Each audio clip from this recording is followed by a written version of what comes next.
एक ऐसी चीज जो दिल टूटे या पिघले दोनों ही सिचुएशंस में साथ देती है। गिफ्ट देना हो, कुछ ना समझ आए तो आप इसे उठाकर दे दें। जी हाँ, हम बात कर रहे हैं बच्चों की। अरे नहीं, हर किसी की फेवरेट चॉकलेट की। अब जरा सोचिए, आपके सामने एक शानदार सा मिल्की चॉकलेट रखा है। ऊपर से हल्की सी चमक है, अंदर से क्रीमी, और जैसे ही मुंह में रखो बस जादू। पर रुक जाइए और हमें ये बताइए, क्या आपने कभी सोचा है कि ये लाजवाब चॉकलेट आखिर बनती कैसे है? क्या ये चॉकलेट के पेड़ों पर उगती है या फिर किसी रहस्यमयी फैक्ट्री के Charlie and the chocolate factory type कोई मैजिक होता है? क्योंकि सच तो यह है कि चॉकलेट बनाना एक साइंस भी है और एक आर्ट भी। कोको बीन से लेकर आपकी फेवरेट डेयरी मिल्क तक का सफर इतना आसान नहीं है जितना आप सोच रहे होंगे। तो तैयार हो जाइए, क्योंकि आज हम जानने वाले हैं चॉकलेट बनाने वाली फैक्ट्री के अंदर और देखेंगे कि आखिर वो कौन सा मीठा राज है जो कि इस चॉकलेट को इतना टेस्टी और इतना मजेदार बनाता है। तो चलिए वीडियो को शुरू करते हैं। दोस्तों, चॉकलेट बनाने की प्रोसेस बहुत ही दिलचस्प और कठिन भी होती है, जिसमें कि कई जरूरी स्टेप्स शामिल होते हैं। सबसे पहले अच्छी चॉकलेट वाले रॉ मटेरियल को फैक्ट्री में लाया जाता है, जिसमें कि कोकोआ बीन्स, चीनी, दूध पाउडर, बटर और फ्लेवरिंग एजेंट्स शामिल होते हैं। इन सभी इंग्रेडिएंट्स को अलग अलग सप्लायर्स लाते हैं और फैक्ट्री में पहुंचने के बाद इन सभी रॉ मटेरियल्स को वहां के मौजूद वर्कर्स अच्छी तरीके से चेक करते हैं, ताकि ये कंफर्म किया जा सके कि ये सब कुछ अच्छी क्वालिटी का है और इनमें कोई इम्प्योरिटी नहीं है। इसके बाद वर्कर्स कोकोआ बीन्स की सफाई करते हैं, ताकि धूल, मिट्टी, छोटे पत्थर और दूसरी खराब चीजें हटाई जा सके। सफाई के बाद बीन्स को बड़े बड़े कंटेनर्स में स्टोर किया जाता है और फिर इनको 120 से 150 डिग्री सेल्सियस के तापमान पर भुना जाता है। ये प्रोसेस बेहद ही जरूरी होता है, क्योंकि इससे बीन्स का असली स्वाद आ जाता है और उनका टेस्ट भी बढ़ जाता है।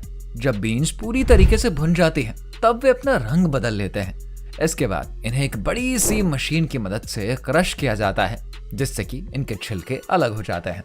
इस प्रोसेस के बाद अंदर से निकलते हैं कोकोआ निब्स, जो कि असल में चॉकलेट बनाने का मेन इंग्रेडिएंट है।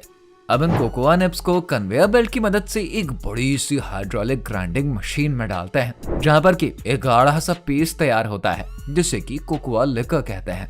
एक और बात, कोकोआ लिकर तैयार होने पर इसमें जो अल्कोहल की स्मेल आती है ना, जो कि असल में शुद्ध चॉकलेट लिकर होती है, साथ ही इसमें नेचुरली कोकोआ बटर भी मौजूद रहता है। अब इस तैयार कोकोआ लिकर को लेकर थोड़ी थोड़ी मात्रा में वर्कर्स इस हाइड्रोलिक प्रेस मशीन के अंदर डालते हैं और कोकोआ बटर को अलग करते हैं, जिसके बाद उसे फिर से एक ग्राइंडिंग मशीन में डालकर अच्छे से ग्राइंड किया जाता है, जिससे कि मिलता है कोकोआ पाउडर।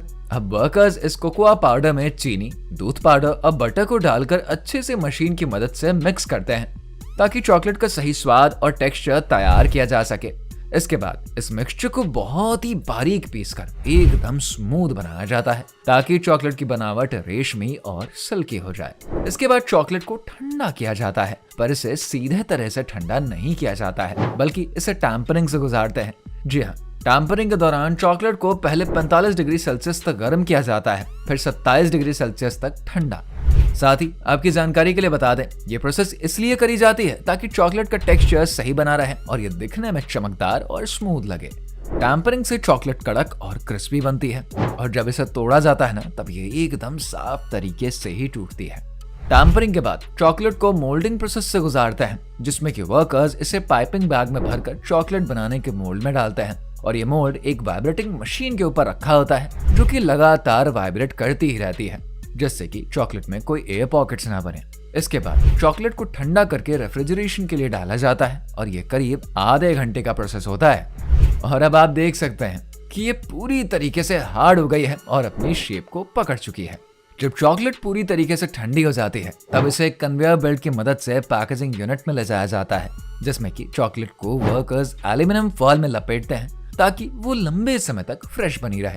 जिसके बाद प्लास्टिक रैपर में इनको पैक करते हैं और बाद में मशीन की मदद से इन रैपर्स को सील पैक करते हैं। पैकेजिंग के बाद तैयार चॉकलेट्स को बड़े बड़े ट्रकों में लोड किया जाता है और इसे दुनिया भर में भेज दिया जाता है।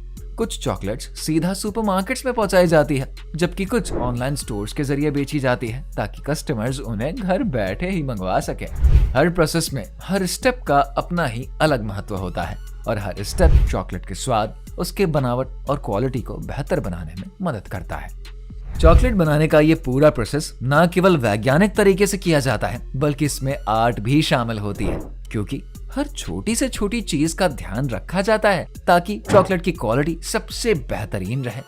फैक्ट्री में चॉकलेट कैसे बनती है ये जानने के बाद हम आपको लगे हाथ फैक्ट्री में टॉफी कैसे बनती है ये भी बता देते हैं।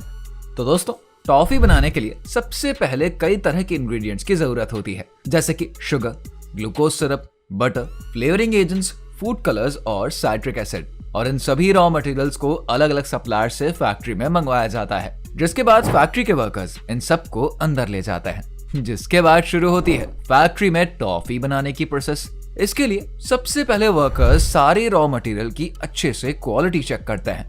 वहीं क्वालिटी टेस्टिंग के बाद इन्हें सही मेजरमेंट में मिक्स करने के लिए तैयार किया जाता है और एक बड़े से स्टील बॉयलर में चीनी और ग्लूकोज सिरप को गर्म किया जाता है। इसके बाद इस मिक्सचर को तब तक गर्म किया जाता है जब तक ये एक चिपचिपा और गाढ़ा सिरप ना बन जाए। इसके बाद जब चीनी सिरप तैयार हो जाती है तब उसमें बटर और दूसरे जरूरी इंग्रेडिएंट्स को मिला देते हैं। वहीं टॉफी का स्वाद और टेक्सचर सही करने के लिए इसे पूरी सावधानी से अच्छी तरीके से मिक्स किया जाता है। इसके बाद मिक्सचर को 120 डिग्री सेल्सियस से 150 डिग्री सेल्सियस तक गर्म किया जाता है ताकि ये बाद में सही शेप पा सके। आपको हम बता दें कि टॉफीज में कैरमलाइजेशन की जरूरत होती है, जिसे कि ध्यान रखते हुए इस मिक्सचर को एक खास टेम्परेचर पर पकाया जाता है। जब ये मिक्सचर पक जाती है तब इस तैयार मिक्सचर को एक बड़ी सी स्टेनलेस स्टील की ट्रे पर ट्रांसफर करते हैं और इसे ठंडा होने के लिए छोड़ देते हैं। अब आप देख सकते हैं ये मिक्सचर पूरी तरीके से ठंडा हो गया है। ठंडा होने के बाद टॉफी को कटिंग के लिए खास रोलिंग मशीन में डालते हैं, जिसमें कि इस टॉफी को काफी देर तक रोल करते हैं। साथ ही इसमें कुछ जरूरी फ्लेवर्स और फूड कलर मिलाते हैं। वहीं यह प्रोसेस काफी तेज और सटीक होता है ताकि टॉफी का स्वाद और रंग बराबर रहे। इसके बाद कुछ इस तरह से इसे रोल करके प्रेशर दिया जाता है, जिससे कि ये पतली लेयर में बदल जाती है, जिसके बाद ये पतली लेयर काफी ज्यादा हार्ड हो जाती है और इसको मशीन की मदद से ब्रेक करके छोटे छोटे टुकड़ों में काट देते हैं। इसके बाद इन टॉफियों में कोटिंग करते हैं, जिसके लिए आप देख सकते हैं कि कैसे एक खास मशीन पर इन सभी टॉफियों को घुमाया जा रहा है ताकि ये चिकनी और चमकदार बनी रहे। इसके बाद होती है इन टॉफियों की पैकेजिंग। पैकेजिंग के लिए टॉफियों को प्लास्टिक रैपर में मशीनों की मदद से लपेटा जाता है। इन प्लास्टिक रैपर पर पहले से ही ब्रांड नेम, फ्लेवर और एक्सपायरी डेट लिखी होती है। वहीं अब इन तैयार टॉफियों को कन्वेयर बेल्ट की मदद से बॉक्सिंग के लिए भेज दिया जाता है और फिर इन टॉफियों को गिनकर वर्कर्स बॉक्स या पैकेट में भर देते हैं। साथ ही ये कंफर्म करते हैं कि हर पैकेट में बराबर क्वांटिटी में ही टॉफी हो और फिर बॉक्सिंग के बाद टॉफी का वजन और पैकेट की सीलिंग करी जाती है। इसके बाद इसको बाजारों में सेल करने के लिए भेज देते हैं। तो दोस्तों, अब आपको पता चल गया है ना कि आपकी पसंदीदा चॉकलेट और टॉफी आखिर कैसे बनती है। यह सिर्फ एक नॉर्मल प्रोसेस नहीं बल्कि एक बेहतरीन विज्ञान, कला और मेहनत का शानदार मेल है, जहां पर हर छोटी से छोटी चीज का ध्यान रखा जाता है, चाहे वो कोकोआ बीन्स की सफाई हो, रोस्टिंग का सही तापमान हो या फिर टेम्परिंग और मोल्डिंग का परफेक्ट बैलेंस हो। हर स्टेप इस बात को कंफर्म करता है कि आपको एकदम परफेक्ट टेस्ट ही मिले।